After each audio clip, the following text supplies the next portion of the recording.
खाटू श्याम जी की कथा। कौरव वंश के राजा दुर्योधन नेनी दोष पांडवों को सताने और उन्हें मारने के लिए लाशागृह का निर्माण कराने लगे, पर सौभाग्यवश वे उससे बच निकले और वनवास में रहने लगे।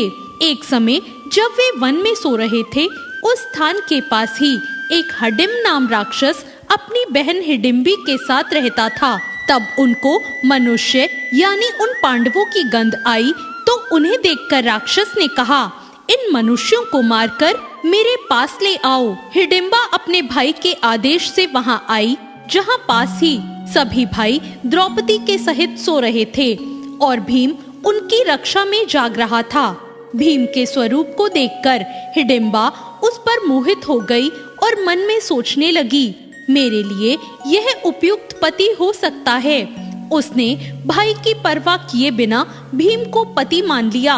कुछ देर बाद हिडिंबी के वापस न लौटने पर हिडिंबासुर वहां आया और स्त्री के सुंदर भेष में अपनी बहन को भीम से बात करता देखकर क्रोधित हुआ। तत्पश्चात हिडिंबी के अनुनय विनय से माता कुंती व युधिष्ठिर के निर्णय से दोनों का गंधर्व विवाह हुआ। उपरोक्त अवधि के अंतर्गत हिडिंबी गर्भवती हुई और एक महाबलवान पुत्र को उसने जन्म दिया। वो बच्चा बाल रहित था, इसलिए उसका नाम घटोत्कच रखा गया। हिडिंबा ने कहा, मेरा भीम के साथ रहने का समय समाप्त हो गया और आवश्यकता होने पर पुनः मिलने के लिए वह कहकर अपने अभिष्ट स्थान पर चली गई। साथ ही घटोत्कच भी सभी को प्रणाम कर आज्ञा लेकर उत्तर दिशा की ओर चला गया। जल्द ही श्री कृष्ण के कहने पर मणिपुर में मरु दैत्य की लड़की कामकंटका से गंधर्व विवाह हुआ। वह कुछ समय व्यतीत होने के बाद उन्होंने महान पराक्रमी पुत्र को जन्म दिया, जिसके शेर की भांति सुंदर केशों को देखकर उसका नाम बर्बरीक रखा गया। बल की प्राप्ति के लिए उसने देवियों की निरंतर आराधना करके तीनों लोकों में किसी में ऐसा दुर्लभ अतुलनीय बल का वरदान मांग लिया और देवियों ने बर्बरीक को कुछ समय वहीं निवास करने के लिए कहा और कहा कि एक विजय नामक ब्राह्मण आएंगे, उनके संग तुम्हारा और अधिक कल्याण होगा। आज्ञानुसार बर्बरीक वहां रहने लगा। तब मगध देश के विजय नामक ब्राह्मण वहां आए और 7 शिवलिंगों की पूजा की, साथ ही विद्या की सफलता के लिए देवियों की पूजा की।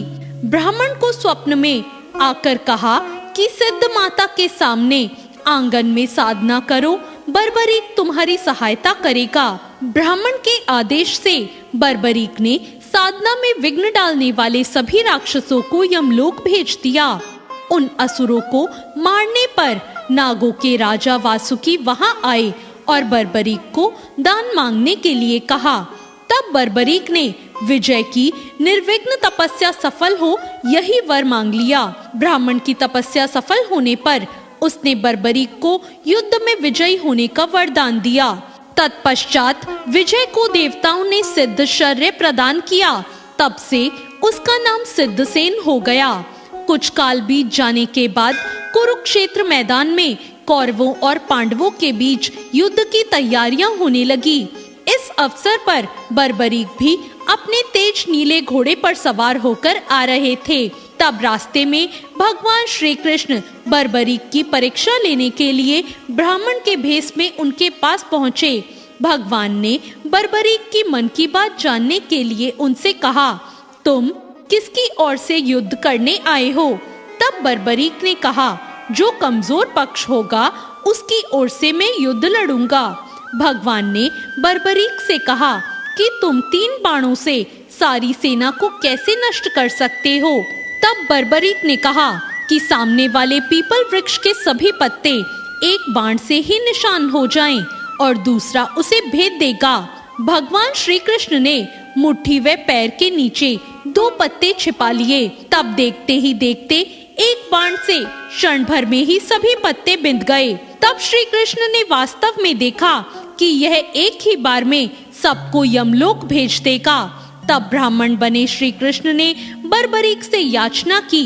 तब बर्बरीक ने कहा, हे ब्राह्मण, क्या चाहते हो? तब श्री कृष्ण ने कहा कि क्या सबूत है, मैं जो मांगूंगा वो मुझे मिल जाएगा। तब बर्बरीक ने कहा, जब वचन की बात है तो तुम प्राण भी मांगोगे तो मिल जाएंगे। तो ब्राह्मण के भेष में नटवर बोले, मुझे तुम्हारा शीश का दान चाहिए। यह सुनकर बर्बरीक स्तब्ध रह गए और बोले, मैं आपका वचन सहर्ष पूरा करूंगा, पर सत्य कहो आप कौन हो। तब कृष्ण ने अपना विराट स्वरूप बताते हुए कहा कि मैंने यह सोचा है कि तुम यदि युद्ध में भाग लोगे तो दोनों कुल पूर्णता नष्ट हो जाएंगे। तब बर्बरीक ने कहा कि आप मेरा शीश का दान तो ले लीजिए, पर मेरी एक इच्छा है कि मैं युद्ध को आखिर तक देख सकूं। तब भगवान ने कहा कि तुम्हारी यह इच्छा पूरी होगी। तब बर्बरीक ने अपना शीश धड़ से काटकर दे दिया। शीश को अमृत जड़ियों के सहारे पहाड़ के ऊंचे शिखर पर पीपल वृक्ष पर स्थापित कर दिया गया। 18 दिन तक चले युद्ध में पांडवों को विजय प्राप्त हुई, साथ ही उन्हें अपनी जीत पर घमंड हो गया। तब श्री कृष्ण उन सबको लेकर वहां पहुंचे जहां बर्बरीक का सिर स्थापित था। बर्बरीक के सामने पांडव अपनी अपनी वीरता का बखान करने लगे। तब बर्बरीक के सिर ने कहा कि आप सबका घमंड करना व्यर्थ है, जीत श्री कृष्ण की नीतिज्ञ से ही मिली है। मुझे तो इस युद्ध में श्री कृष्ण का सुदर्शन चक्र चलता ही नजर आया था।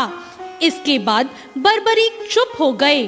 तब भगवान श्री कृष्ण ने प्रसन्न होकर बर्बरीक को वरदान दिया कि कलयुग में मेरे श्याम नाम से तुम पूजे जाओगे और तुम्हारे सुमरण से सभी मनोरथ पूर्ण होंगे। तो ये थी खाटू श्याम बाबा की कथा। आपको ये कथा कैसी लगी कमेंट करके जरूर बताएं और साथ ही मेरे चैनल भक्ति ज्ञान को सब्सक्राइब करना ना भूलें। धन्यवाद।